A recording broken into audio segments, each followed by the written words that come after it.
Hello friends, मैं आपका दोस्त ब्रिजेश पांडे आप सबका स्वागत करता हूं मेरे YouTube channel market Mantra with Brijesh पे। तो दोस्तों, स्टॉक एनालिसिस की सीरीज में आज फिर हम एक स्टॉक डिस्कस करेंगे। ये एनबीएफसी सेक्टर की एक स्मॉल साइज एनबीएफसी है जो काफ़ी अच्छा ग्रोथ कर रही है और इसमें मुझे बहुत अच्छा पोटेंशियल दिखता है कि आगे चल के अगर किसी का थोड़ा लंबा नज़रिया हो तो बहुत अच्छा पैसा बन सकता है दोस्तों। तो ये स्टॉक है दोस्तों आज का जो हम जिसके ऊपर डिस्कस करने वाले हैं, होम फर्स्ट फाइनेंस।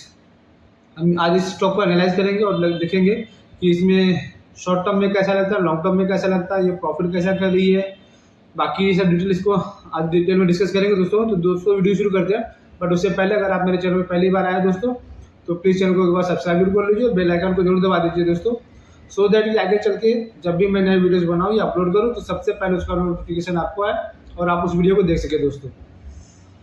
तो दोस्तों चलो शुरू करते हैं एनालिसिस। तो दोस्तों, होम फर्स्ट फाइनेंस जो मैं जैसे मैंने बताया कि एक स्मॉल कैप साइज की कंपनी है और इसका दोस्तों अगर मार्केट कैप हम देखें आज के समय में इसका मार्केट कैप जो आ रहा है 6200 इसका मार्केट कैप है। और अभी ये इस समय जो अपने प्राइस टू बुक ट्रेड कर रही है दोस्तों, तो उसमें देखेंगे तो ये 3.5 के प्राइस टू बुक पे ट्रेड कर रही है अभी अपने। और दोस्तों ये एनबीएफसी सेक्टर में होम फाइनेंस में जो करते हैं तो ये होम लोन को फाइनेंस करते हैं, ये छोटी घरों को फाइनेंस करते हैं जो छोटे टिकट साइज में काम करते हैं, जिसका मोस्टली घर अगर हम लोग कोई घर है जो 10 से 15 लाख के रेंज में आता है तो उनमें इनका ज़्यादा फंडिंग होती है, वहाँ पे ज़्यादा फाइनेंस करते हैं। और इनका ज़्यादातर बिजनेस जो देखेंगे आप तो गुजरात और महाराष्ट्र इन दो स्टेट्स में है।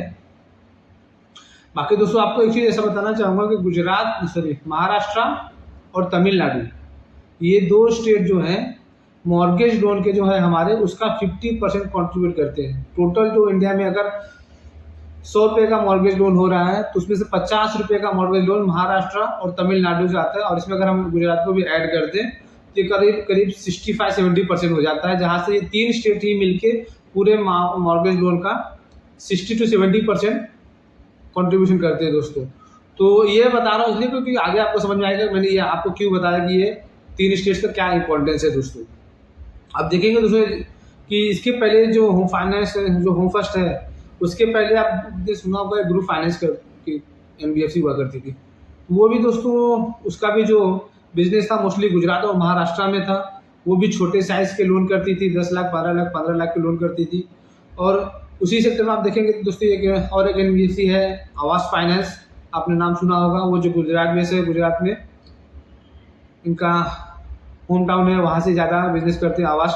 तो ये देखेंगे उसको देखेंगे तो उसको भी अच्छा वैल्यूएशन मिल रहा है मार्केट में। तो अगर दोस्तों अगर आप बोलेंगे कि अगर सब कुछ अच्छा है तो होम फाइनेंस जो है होम फर्स्ट फाइनेंस ये स्टॉक चल क्यों नहीं रहा है, पिछले 1-1.5 साल से देखेंगे तो आप एक ही रेंज में क्यों फंसा है। तो उसको दोस्तों आगे आप जरूर समझेंगे कि वो 1-1.5 साल से पिछले एक ही रेंज में क्यों फंसा है, आगे क्यों नहीं चल रहा है। बाकी अगर हम इसका होम फर्स्ट फाइनेंस का देखें दोस्तों कि अपना जो लोन देते हैं किसको देते हैं, तो दोस्तों ये लोन में अगर देखेंगे तो मोस्टली सैलरी क्लास को टारगेट करते हैं। जो सैलरी क्लास वाले रहते हैं उनको लोन ज़्यादा देते हैं, या फिर जो फर्स्ट टाइम होम बायर है उनको लोन देते हैं। और दूसरा दोस्तों अगर इनका जैसे टिकट साइज छोटा है ना तो इसमें डिफ़ॉल्ट होने के चांसेस थोड़े कम रहते हैं। और अगर मान लो डिफ़ॉल्ट भी हो गया तो आपको भी पता है कि अगर आज के दिन पे 16-17 लाख का कोई घर ले रहा है तो ऑब्वियसली वो 20 लाख का घर रहेगा तो इस 15 लाख 16 लाख 11 लाख का फंडिंग कर रहे हैं। तो अगर ये छोटे साइज के घर रहते हैं, अगर समझ लो कोई भी कस्टमर डिफॉल्ट भी करता है, नहीं भी पे कर पाता है, तो ये छोटे साइज के जो घर रहते हैं तो फटाफट बिक भी जाते हैं दोस्तों। तो वो हिसाब से इनके जो एनपीए का प्रॉब्लम आता है, एनपीए की प्रॉब्लम इनको नहीं आती। आज के दिन में इसका दिक्कत पीई जो है 25 के पीई पे देख रहे हैं। और अगर हम इसका पिछले 5 साल का रिजल्ट देखेंगे दोस्तों आप तो पिछले 5 साल में अगर आप देखेंगे तो इसका टॉप लाइन 40% से ग्रो कर रहा है, बॉटम लाइन 8% से ग्रो कर रहा है। तो ये टॉप लाइन क्या होता है दोस्तों, टॉप लाइन वो होता है जो नेट सेल्स अब बोलते हैं ना कि, और बॉटम लाइन वो होता है कि बॉटम लाइन नेट प्रॉफिट ये कितना कमा रहे हैं। तो नेट प्रॉफिट इनका देखेंगे आप तो 60% से ग्रो हो रहा है और इनका जो सेल्स ग्रो हो रहा है करीब 40% से ग्रो हो रहा है। जब सब तो आप देखेंगे अब इतना कुछ डेटा समझने के बाद तो ये जैसे मैंने बताया कि इस कंपनी में जब सब कुछ अच्छा है तो स्टॉक्स क्यों नहीं चल रहा है। वो बोलते हैं ना दोस्तों कि लड़का अच्छा है, पढ़ा लिखा है, अच्छे घर से है, अच्छे खानदान से है, अच्छा कमाता धमाता भी है, अच्छी नौकरी है, बट फिर भी शादी नहीं हो रही है। अब शादी क्यों नहीं हो रही है? शादी इसलिए नहीं हो रही है दोस्तों कि इनके दो ताऊ जी बैठे हुए हैं और वो ताऊ जी भी बोल रहे हैं कि पहले हम शादी करेंगे, फिर हम भतीजे की शादी करेंगे। कहने का मतलब ये है दोस्तों कि स्टोरी आपको समझाने का कि इसके दो जो पीई इन्वेस्टर हैं, वो मार्केट में दुकान खोल के बैठे हैं कि अगर आपको शेयर चाहिए तो आप आइए हमसे लेके जाइए। वो अपना एग्जिट ढूंढ रहे हैं, वो उनको इससे निकलना है। तब ये भी सब आप लोग सोचेंगे कि अगर स्टॉक इतना ही अच्छा है, इतना अच्छा उनको फ्यूचर दिख रहा है अगर हमें, तो उनके जो पी इन्वेस्टर वो क्यों निकले? दोस्तों पी इन्वेस्टर जब आते हैं ना तो मार्केट में किसी में, वो बहुत ही इनिशियल स्टेज में आते हैं। उनके जो इसमें इन्वेस्टमेंट किए रहेंगे वो बहुत ही मतलब नॉमिनल लेवल पे उनका जो इन्वेस्टमेंट रहेगा। आज जो आप देखेंगे होम फाइनेंस जो है चल रहा है, इसका भाव 700 रुपया है। उन्होंने जो इन्वेस्ट किया रहेगा 20 रुपया, 25 रुपया, 50 रुपया इस भाव में किया रहेगा, तो उन्होंने ऑलरेडी बहुत अच्छा पैसा बना लिया है। और जो पीई इन्वेस्टर रहते हैं उनका मोस्टली काम ही यही रहता है, वो इन्वेस्ट ही वही करते हैं जहाँ पे वो प्राइमरी मार्केट के पहले इन्वेस्ट करते हैं, जहाँ पे उनको लगता है कि मेरे को अच्छा निकल प्रॉफिट बन सकता है। वो इन सब चक्कर में पढ़ना नहीं चाहते कि आज मार्केट ऊपर गया, आज मार्केट नीचे गया। तो ये एक जो हैंगओवर है ना दोस्तों, इसके वजह से ये स्टॉक देखेंगे तो अब काफ़ी 1 साल से देख रहे हैं कि ये अंडर परफॉर्म कर रहा है, थोड़ा मार्केट के एक रेंज में फंसा हुआ है। ये एक हैंगओवर ही है, एक हैंगओवर निकल जाएगा दोस्तों। आप देखेंगे कि ये स्टॉक को रॉकेट बनने में ज़्यादा समय नहीं लगेगा। बाकी अगर आप इसका बाकी देखेंगे दोस्तों तो इसका एनपीए में भी कुछ प्रॉब्लम नहीं है, कंपनी बहुत अच्छा परफॉर्म कर रही है। अगर ये इसका अगर आज के दिन पे देखिए, जैसे मैंने बताया कि ये 3.5 के पी पे ट्रेड कर रहा है, अगर ये 3.5 के पी पे ट्रेड कर रहा है और जिस हिसाब से ये इनके पी इन्वेस्टर का हैंगओवर बना रहता है, तो हो सकता है कि अगले 1 साल ये स्टॉक पे थोड़ा ओवरहैंग रहे और थोड़ा मार्केट से अंडर परफॉर्म करे। बट कंपनी की जो अर्निंग आएगी, कंपनी का अर्निंग हिसाब से तो उसका स्टॉक का अप्रिसिएशन तो मिलेगा ही, बट जो हम एक्सपेक्ट कर रहे हैं वो शायद अगले 1 साल तक ना मिले। तो अगर आपका 1 साल का नज़रिया है तो आप देख सकते हो कि आपको लेना है नहीं लेना, लेकिन अगर आपका 3 साल का 5 साल का नज़रिया है तो आप उस हिसाब से आप इसमें देख सकते हो दोस्तों निवेश करने के लिए।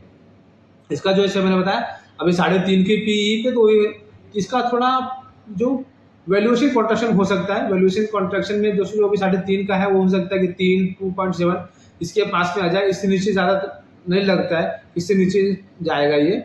बट और अगर इसका अप्रिसिएशन का बात करेंगे तो अप्रिसिएशन में भी दोस्तों 4.5-5 के ऊपर जाता हुआ दिखता नहीं है। बट दोस्तों ये कंपनी जो है काफ़ी दमदार है। अगर ये जैसे ये एक ओवरहैंग इसका निकल गया पी इन्वेस्टर का, तो ये आप देखेंगे इतना तेज़ी से भागेगा कि आपको हाथ में नहीं आएगा।